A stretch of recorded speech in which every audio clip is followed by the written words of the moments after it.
que van caminando de la mano de lo que va pasando en la sociedad, tiene que ver con crisis habitacional, tiene que ver con lo que pasa con la construcción. Esto no es solamente una crisis respecto de las viviendas, sino que también ha tenido un correlato respecto del mercado inmobiliario.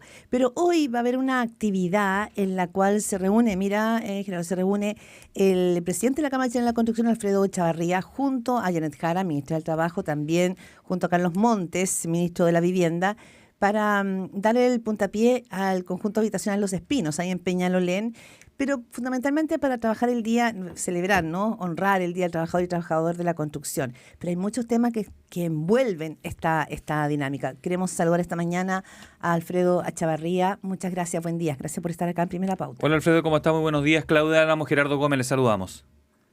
Muy buenos días, Claudio, Gerardo. Muchas gracias. Aquí Encantado. Va a ese conjunto habitacional que tengo la oportunidad de conocerlo. Es muy bonito, son viviendas sociales, pero tienen un toque muy distinto. Jardines, áreas Sí, verdes, muchos espacios, son mucho más grandes de lo habitual, por lo que he visto. Tiene un toque muy distinto. Si nos podría contar de eso para entrar y aprovechar de decirnos cuál es el mensaje en el Día del Trabajador de la Construcción, que entiendo ustedes son la industria que da más trabajo a todo esto. 750.000 tengo notado yo aquí promedio. sí, hoy día estamos un poquito más bajos, 720.000, pero efectivamente es así.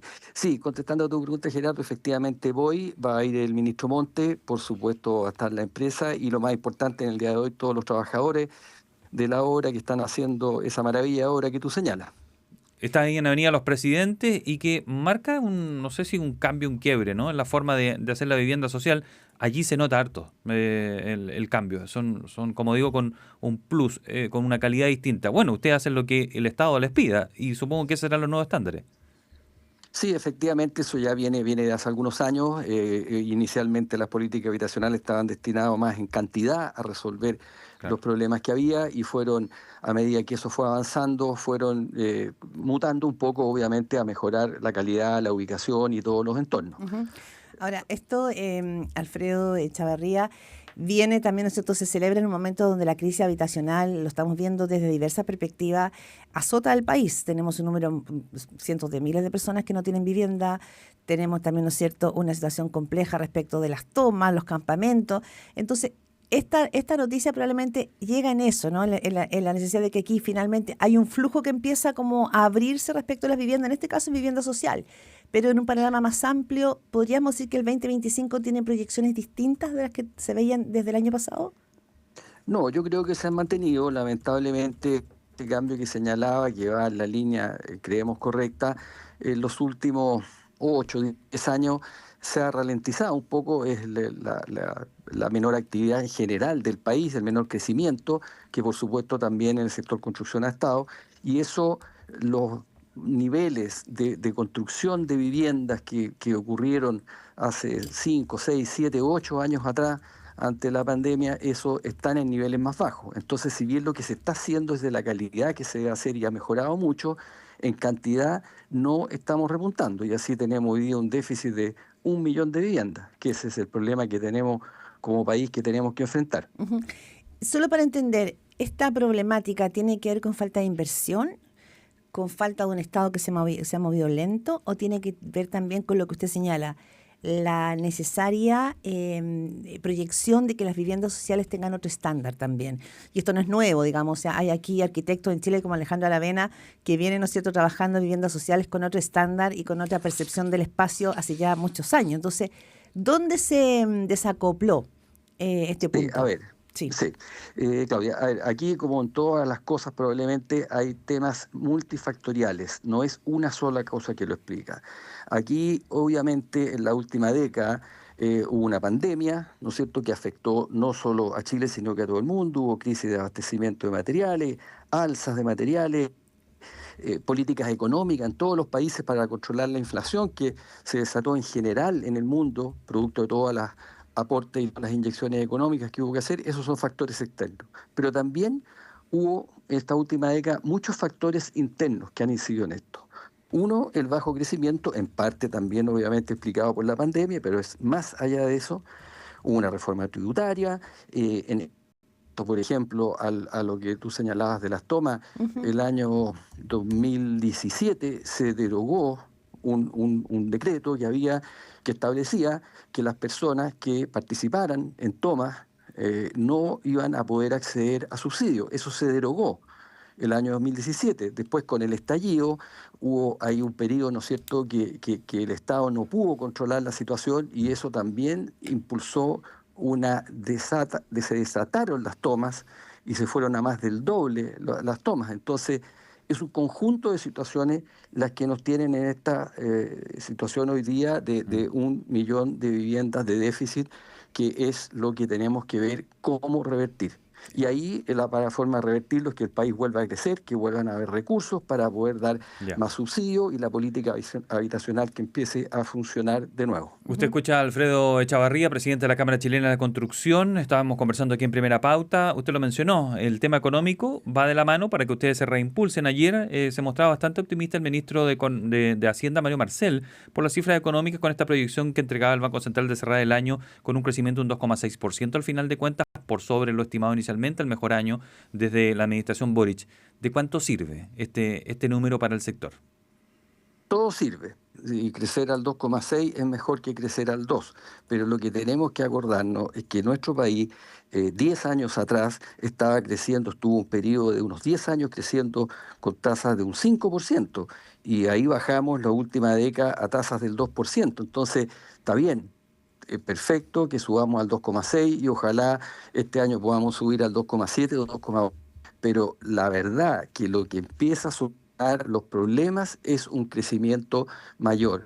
No aspiremos, muy difícil llegar a las tasas que tuvimos décadas atrás, pero subir al menos a un 4% obviamente es lo que genera mayores ingresos para el Estado para poder resolver los problemas sociales, entre otros el de la vivienda que estamos hablando. Sí. Entonces, Sí, Alfredo Echavarría, pero un punto ahí, porque en algún minuto el ministro Manuel Marcel habló sobre los agoreros del pesimismo, ¿no? Y las proyecciones que habían hasta el día de ayer era que no se iba a llegar. O sea, la noticia fue que finalmente, ¿no es cierto?, un poco las proyecciones del ministro Marcel avanzaron hacia el horizonte que él había planteado. ¿Esa es para ustedes una buena noticia? ¿Destraba este pesimismo que él había señalado y advertido durante tanto tiempo? no, yo no creo que lo destrabe. Ya, ni lo Destaco despeja. que es bueno que el crecimiento sea 2,6 en vez de 2,5, 2,4, 2,3. Pero todavía en Chile, para poder lograr niveles, insisto, no los más altos que hemos tenido en las últimas 3 décadas, pero sí niveles de 4%, que es un nivel que debiéramos tener como país, faltan muchas otras cosas que destrabar para poder facilitar la inversión, que es lo que impulsa el crecimiento. Usted escucha al presidente de la Cámara Chilena de la Construcción, Alfredo Echavarría, conversando con Primera Pauta. Déjeme volver al comienzo, cuando usted decía, estamos dando 720.000 empleos.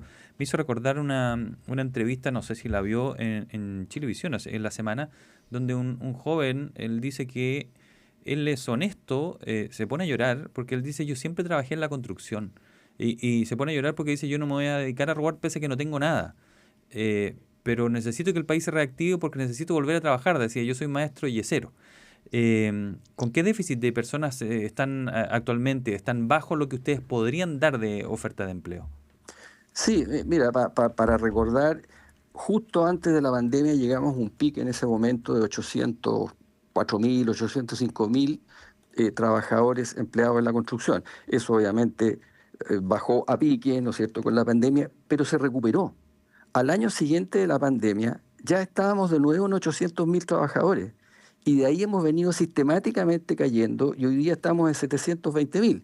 Entonces, sin siquiera meter el tema de crecimiento, solo si uno tiene presente que antes de la pandemia y después de la pandemia teníamos 804.000 trabajadores, 805.000, es por ahí la cifra, hoy día estamos en 720.000, ahí hay 80.000. Entonces, nuestras estimaciones son con que si el país hubiese seguido creciendo a estos ritmos del 2%, 2,5%, hoy día debería estar con cifras muy superiores del orden de 880.000, 890.000 trabajadores. Entonces, claramente hay una cesantía y el ejemplo que señalan, lamentablemente, lo vemos nosotros por todas partes. ¿Y hay carencia de mano de obra? Alfredo Echavarría se lo planteó por lo siguiente, porque también en este punto, tanto en la agricultura como en la construcción, el factor migrante es bien decisivo. O sea, la política discute el tema migratorio, pero en términos de mano de obra, los migrantes son un apoyo, ¿o no? Efectivamente, y siempre hemos señalado, nosotros estamos de acuerdo con la migración. La migración tiene un efecto que uno lo mira bien de afuera y es positivo. La gente migra hacia un país porque viene de un país peor y cree que en el país al que llega están mejores. Entonces, recibir migración desde ese punto de vista significa que los países donde la gente emigra. Pero dicho eso, esa inmigración tiene que tener algún control Ujú. porque el país que los recibe tiene que otorgar asistencias mínimas. Tenemos que otorgarle a la gente que llega, y por tratados internacionales, y no solo por la parte humana, hay que otorgarle facilidades, hay que otorgarle medicina, hay que otorgarle algún lugar donde puedan vivir, y eso explica en parte los problemas que tenemos. Aquí hubo una migración, entonces fue, no voy a decir controlada, pero fue razonable. Mm, Teníamos en ese entorno 400.000 inmigrantes, y ahí del 2014, en la última década, esto se abrió Mm. completamente y estamos hoy día con 2.200.000 inmigrantes. Entonces recibimos durante 10 años 400.000 personas y en los últimos 10 años 1.800.000 personas. Entonces eso es un impacto brutal y obviamente tiene efecto en todo lo que Ajá. estamos hablando. bien. Esa cantidad de inmigrantes representa en viviendas, si uno lo llevara a eso, 400.000, 500.000 viviendas. Claro, si pudieran acceder a Entonces ellas, claro, claro. es parte del déficit, ¿no es cierto?, Claro, que tenemos hoy día. es un punto Alfredo, importante ese, ¿eh? hace unos días ocurrió un crimen horripilante en Graneros. Allí la CPC dijo Chile está perdiendo la batalla contra la inseguridad. Y esto tiene un efecto económico inmediatamente. ¿Usted comparte de ese efecto económico que se queja y la alerta que pone la CPC sobre la situación que está ocurriendo en el país en materia de inseguridad? Totalmente lo compartimos. En parte lo que también señalaban ustedes de las tomas es parte de eso. Todas las tomas que se han producido después del 2017, de ahí en adelante, y sobre todo el 19-20, se explican mucho por crimen organizado. Ujú. Entonces es efectivamente algo que produce problemas y que genera estas dificultades. Pero ¿qué más podemos Entonces eso. hacer? Porque vemos, y ahí está el diagnóstico, ¿no? Vemos mucho crimen organizado, vemos que la autoridad se moviliza, se dice que se han aprobado más de 60 leyes. Eh, ¿qué sienten ustedes que falta? Porque el mundo rural también se quejó ayer y decía el 78% aumentaron en un año los delitos en el mundo rural, las comunas rurales. O sea, hay cosas que no estamos viendo, al parecer. Bueno, efectivamente, y hay también algunos ejemplos que han funcionado exitosamente. En la Araucanía, finalmente, después de largos años de discusión, se aceptó poner estado de sitio en una situación bastante distinta, más crítica, pero se aceptó poner condiciones especiales y hubo alguna acción más coordinada. Se escucharon muchas de las cosas que veníamos señalando y se ha logrado reducir, no eliminar ni mucho menos, pero reducir bien sustantivamente el crimen organizado y la violencia. Entonces aquí hay que actuar como país todos juntos, discutiendo las medidas, pero no discutiéndolas eternamente y postergándolas, como por ejemplo lo que está ahora, si se le pasa o no estas pistolas Taser a los guardias municipales, Ujú. que claro, pueden haber diferentes opiniones, pero hay que avanzar en solucionar el problema. Y de Mm. repente eso es lo que no se ve. De repente se ve mucho entrampamiento en eso, mucha discusión ideológica y que no avanza en la línea. Ahora, el ministro Mario Marcel, la subsecretaria también Carolina Leitao, señalaban a propósito de esta carta de la CPC diciendo que uno esperaría, decía el ministro Marcel, que una organización gremial entienda que el tema de la lucha contra la delincuencia no es una batalla que se resuelve a través de una medida, sino que es una lucha permanente. Y sabemos porque en la región, usted lo sabe bien, el crimen organizado es un tema ¿no es cierto?, desde América hacia abajo, o sea, atraviesa el continente. Entonces, ¿cómo llegar finalmente a un diagnóstico común, ¿no? Porque pareciera ser, el gobierno dice que se ha avanzado muchísimo en leyes y en medidas para el crimen organizado, medidas, por ejemplo, leyes de inteligencia económica que son claves para esto, y en este caso, ¿no es cierto?, la CPC como que siente que no se ha hecho nada. ¿Cómo lograr ahí un Bueno, no, diagnóstico yo no común, creo, no? no creo que Ya, no se haya hecho nada, pero ya. nosotros hubo el año 2017, un decreto supremo que establecía que cualquier persona que participara ilegalmente en una toma, en una usurpación de terreno, iba a quedar obviamente fuera de las políticas de subsidio que otorga el gobierno, Mm. el Estado. Ujú. Eso se derogó. Eso fue en el sentido contrario. Ya, Eso, ¿qué es lo que gatilló? Gatilló que las personas que podían tener alguna limitación porque querían aspirar a un subsidio del Estado, dijeron, ahora hago lo que quiero, ahora me tomo terreno y con eso entonces no tengo ninguna limitación y voy a poder acceder a subsidios. o sea, lo de San Antonio, ¿a Entonces, usted le eso es pareció perdón, sí. una señal nefasta, ¿no? ¿No? Le pareció una señal totalmente inadecuada la que se dio con San Antonio. A ver, en San Antonio, para aclarar, lo que se ¿Mm? hizo es que ahí no hay ningún acuerdo aún, eso está en desarrollo. Lo que se Sí. puede hacer, lo que hizo fue que los propietarios del terreno accedieron y pidieron una prórroga del desalojo. Aquí no se ha suspendido el desalojo tiene fecha a fines de agosto, y el propietario accedió a esta prórroga y solicitó esta prórroga a los tribunales se encuentre alguna solución. Ujú. Pero el origen del problema o parte del origen del problema es porque hemos ido, si bien hay nuevas leyes, también hemos ido desmantelando otras que protegían en alguna forma estos bienes. Hablamos esta mañana acá en Primera Pauta con Alfredo Echavarría, presidente de la Cámara Chilena de la Construcción. Lo muevo un cachito hacia los sectores medios, que también es tema, digamos, estamos entrando además en un año electoral, porque ha habido también un déficit de vivienda importante en esas capas medias. Entiendo que hay desde enero, ¿no es cierto?, un proyecto de ley para un subsidio a la clase media, pero no sé si eso está avanzando. ¿Cuántas viviendas, según el catastro que ustedes tienen hoy día, están congeladas, en el sentido que no se han vendido? ¿Cuánto falta? ¿Cómo se está viendo ahí? ¿Cuánto acceso hay hoy día a esas viviendas? Ya, Claudia, primero indicarte que el proyecto de ley efectivamente se presentó, lo Sí, presentó el Ejecutivo a en enero, principios de febrero, la a última febrero. semana legislativa, eh, y, eh, y ahora está ya en los trámites legislativos, está por salir de la Comisión de Hacienda de la Cámara de Diputados y esperamos que en las próximas semanas pueda transformarse el proyecto de ley. Ya se aprobó en general en la Cámara de Diputados.